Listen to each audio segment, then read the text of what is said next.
make them sick. Do you think that is the agenda of every government, to make their citizenship weak so they can control them and keep them dependent? In my research, that's what I find. Nietzsche was absolutely correct in what I see. I mean, Machiavelli understood the same thing, but he understood the power of knowledge. Machiavelli survived because he made himself of worth. And he could keep producing wealth and advantage for the ruler.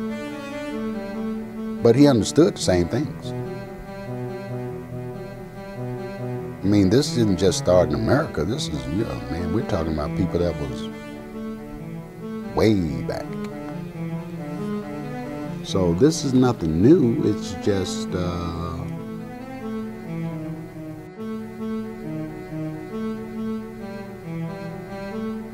scientific. See, the game has changed now. See, in order to be able to institute these things, they have become a science. It's taught. You know, I mean, you go to film school, they teach you how to make a commercial, how to sell a hamburger. You just ate. You watching television, commercial break, all of a sudden you're hungry again. What happened? You were enticed by the reaction of your brain to feed into the image, to respond to the image so that you can get immediate gratification. That's a science. How do you move people like that? That's a science. How do you move people, period, is a science. Real simple. You got people sitting up doing whatever. Particular song comes on, next thing you know, they're in the jitterbug. How do you do that? How do you take people and change their emotions just like that? That's a science. It's not a coincidence.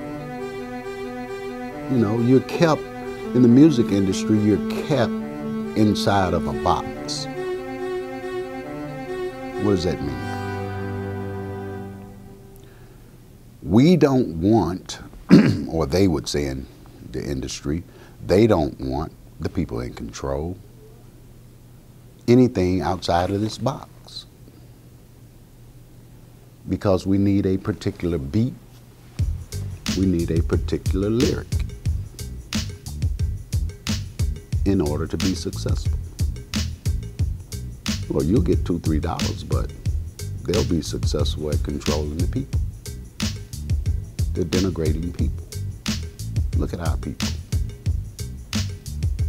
Look at the music that our children listen to every day.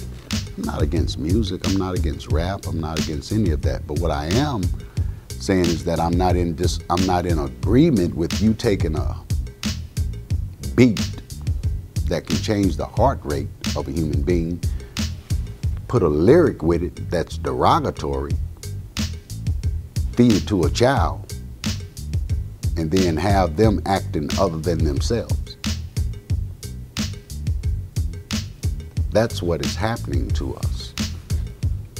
Music is one of the most powerful tools that they use in order to destroy our civilization. When I say civilization, I'm talking about the institution of individuals and communities. We're in really, really, really, really bad shape. So would you say there's a science to oppression? There's a science to everything. There's a science to going to the bathroom. People don't think that way.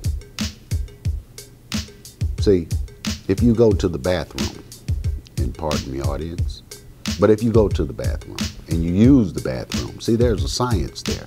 First science is how do you clean yourself? Second science is how do you clean your waste to get it out of your facility out there to where it can be sent to be cleansed. That's a science. What do you put in the water in order to break it down? What do you put in the water and how do you move it so that it becomes cleansed in its waste process? All of that's a science, but it starts with a simple go to the bathroom. Do you think he does not look at everything as a science? How do you make a chair? That's a science. Nothing in life is not a science. For us, it might not be, because we may not be capable of approaching things in that manner. But for those that are educated in the sciences, they understand the approach. There's a scientific measure to I don't care what it is. If you're going to make balloons, that's a science, because you need to know the chemical compound in order to make the rubber that you're going to put the helium in or air in order to make it float. You need to know the compound in order to change the color. These are sciences. But they're so common to us, so commonplace today, that we forgot about the science of it. But it's all science. Oh, it's just a balloon. What do you think it took to make that balloon? What do you think it took to invent that balloon? It took science. So what does America attempt to do? Stay ahead of the world in science. It's real simple. How do we grow faster food? How do we grow more food so that we can sell more food? That's a science. Agriculture is a science. They try to stay ahead. Now, the problem for us is, what sciences do we participate in?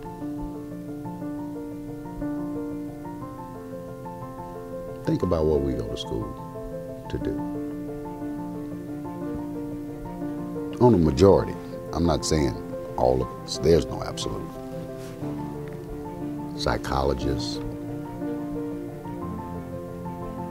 going down the line. Some of us approach business. Some of us approach the medical field. Some of us approach production. All of these are sciences. But which ones have the most controlling factors? Those are the ones that they create systems so difficult that it pushes us out. See?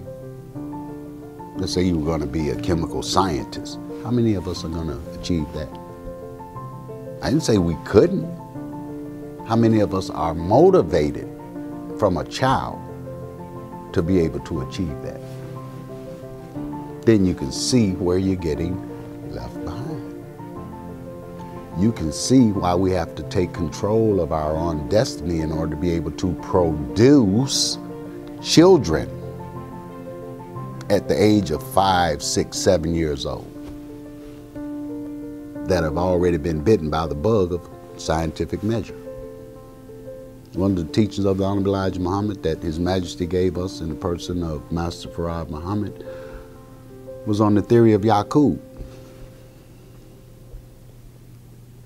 Yaqub began higher learning at the age of 4. Went on to graduate in the highest universities and colleges of that time. This didn't happen at the last minute. He was groomed for this. Then he went on to discover some things that the world had not known or forgotten about.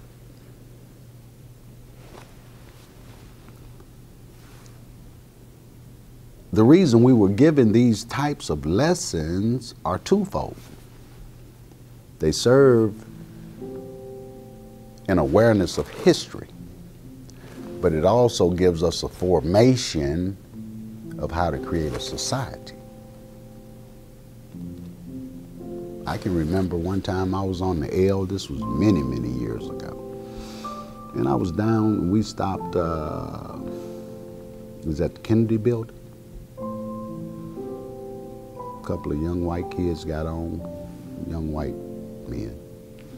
You know, I don't want to call them boys, people might think I'm disrespectful, but they were 11, 12 years old. They sit down right across from me. Their whole conversation was the stock market. 11, 12 years old. Like I say, that was at least 30 years ago. And I still remember that. Why? Because that's not a conversation that's of the norm in our community. He was saying, well, my dad bought me so-and-so stock, and I studied it, and it looks like I'm going to be able to make, you know, et cetera, but I was thinking that, you know, there's a better stock. And 11, 12 years old. Now, how long had he been looking at that? 2, 3 years? 5 years? So imagine where his mind is going to be by the time he's 30. See how we get left behind? Real simple. We have to take control of our own society. Simple as that. That's the only way that we can produce that type of an environment, that type of a child, without interruption. Depending on other people to do that for us, to compete with them, doesn't make sense. Again, somebody's going to throw some oil on the ground.